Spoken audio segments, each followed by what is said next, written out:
it's Sandra from createinspain. Have you ever wanted to cut this stuff? This is 5mm foam core. Has a very tough paper on both sides of it with 5mm of high density foam. Now it's very strong, it's lightweight and it's very useful. I wanted to make a desktop caddy for my almost 300 alcohol markers because I didn't want to spend a fortune on buying a case for my markers, something to go on the desk, and I wanted it the shape and the size that I wanted it. I wanted it the way I wanted to design it, not the way someone else had. So, how do you cut it? Well, I'm pretty lucky. I've got access to a CNC, so I could, in theory, get my husband to use the CNC and cut things out for me. The difficulty is that sometimes you can get grotty results like this. It's all fluffy and horrible because the settings on the CNC weren't right. It's not designed to cut paper. If you want to make the file out of wood or acrylic, excellent. But with this stuff, it's not, you've got to know your settings and your tools very carefully to cut this on a CNC machine and get a really smooth result. So, how would you do it if you don't have access or you can't do it on the CNC?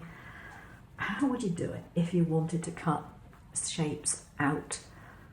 Because most machines aren't going to be able to cut 5mm thick stuff and do it in just one go from one side. Well, the way to do it is to actually cut from both sides. Now, to do that, you need to have a pattern which is regular, so you want nice regular shapes, and you want it centered within your border, because if you do that, when you turn it over, you'll be cutting out exactly the same. If, for example, this wasn't in something regular and it was offset to one side, when you flipped it over, it wouldn't be in the same place. You can cope with that because you can flip your design on your workspace, but it just gives you something else to do and you're likely to mess it up. So for something like this, where I actually wanted regular shapes anyway, it's relatively simple to do. First of all, however, what I would do is, in shortcuts a lot, the origin point is the bottom right hand corner.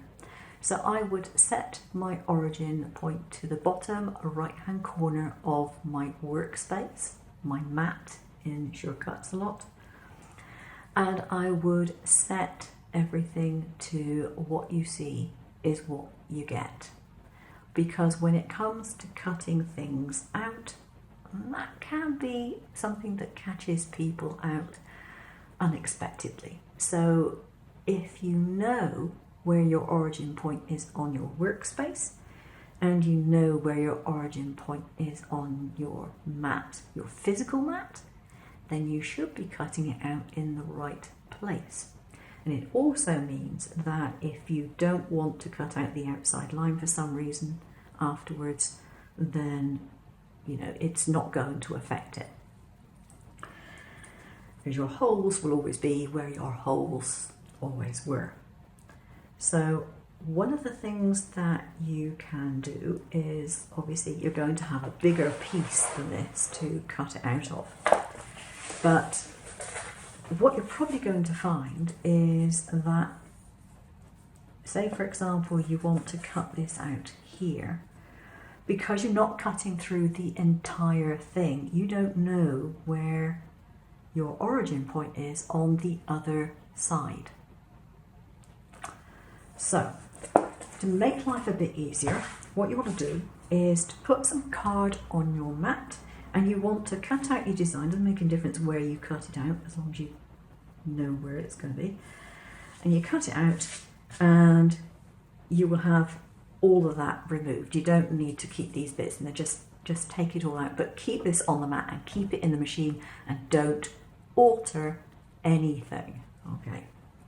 So what will happen next time round, you'll put your 5mm thick stuff on here, And you need to make sure it's going to stick down. So if you need to tape it in place as well.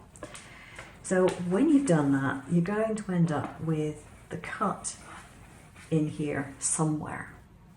And what you want to do is take a ruler and a sharp craft knife, and you want to cut the outside shape. So you want to cut this.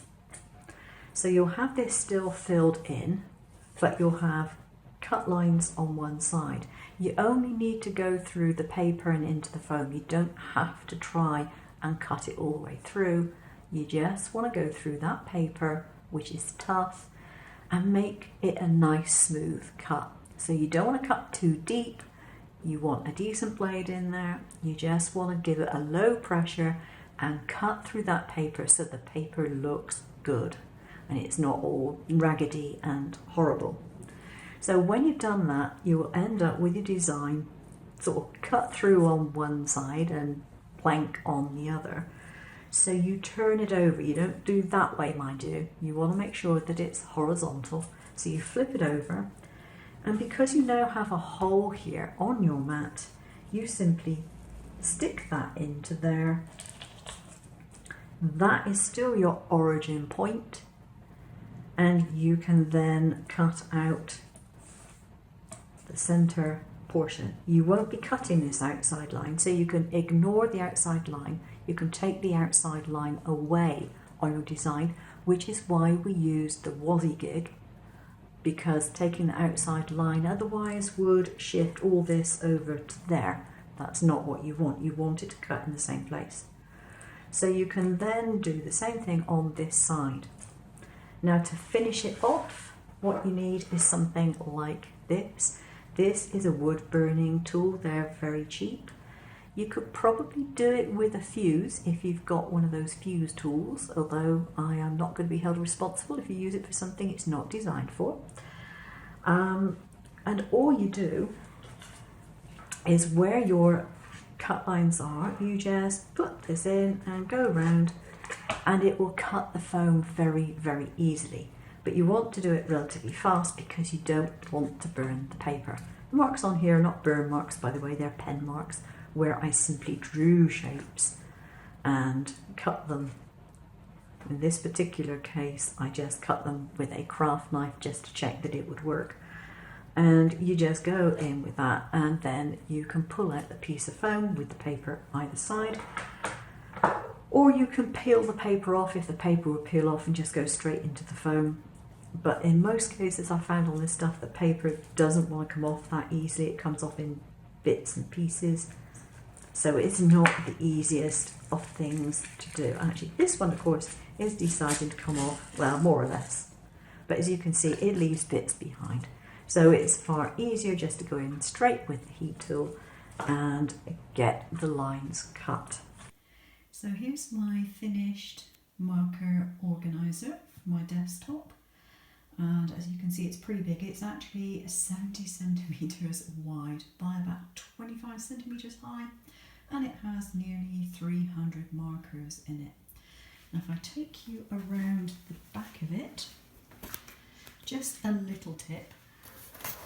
I've recessed the back very, very slightly, and all I've done here is I've put a few little pieces of the foam, core foam, down here to stop the back coming out.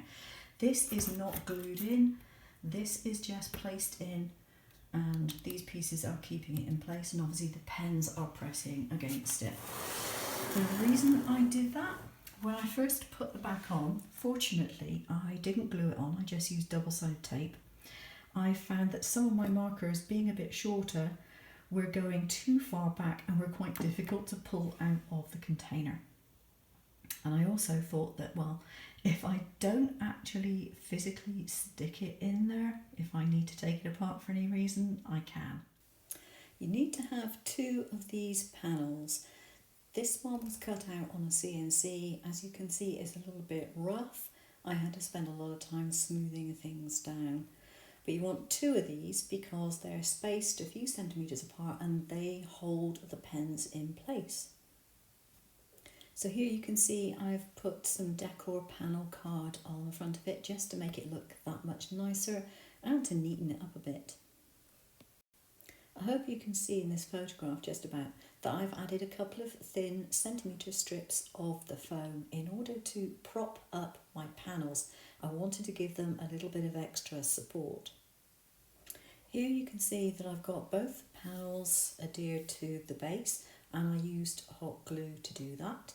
Although you have to be careful, you can't have too hot a glue because it will literally melt the foam. And then I've put in some support spacers. There was 6.5 centimetres in between my front and my back panel, and the front panel was recessed 4 centimetres from the front of the base. As it happens, I put the sides on first, and then I put the top on, and finally I put the back on, and then that completed my case. This is just showing you the label from the stuff that I used to cut out the case. It was very, very cheap. I used 3 of these boards at €3 each, so the whole thing cost me €9. As you can see, each hole holds 3 markers, deliberately done that way for blending purposes. And I've got Arteza and Touch 5s in there. I believe Copics are the same size, and I see no reason why they wouldn't fit in those holes either. But to be sure, always check the size of your markers before cutting everything out. I'll leave a link to a file below for the basic cutouts, and I will break it up into smaller chunks so that you could make a smaller set. The measurements for my box were 70 centimetres by 18 centimetres deep, and it was 25 centimetres high. Be careful when you're making your own box up to allow for the thickness of the material that you're using. Hope you enjoyed the video, and I hope you give it a try. Thanks very much for watching. Take care now. Bye bye.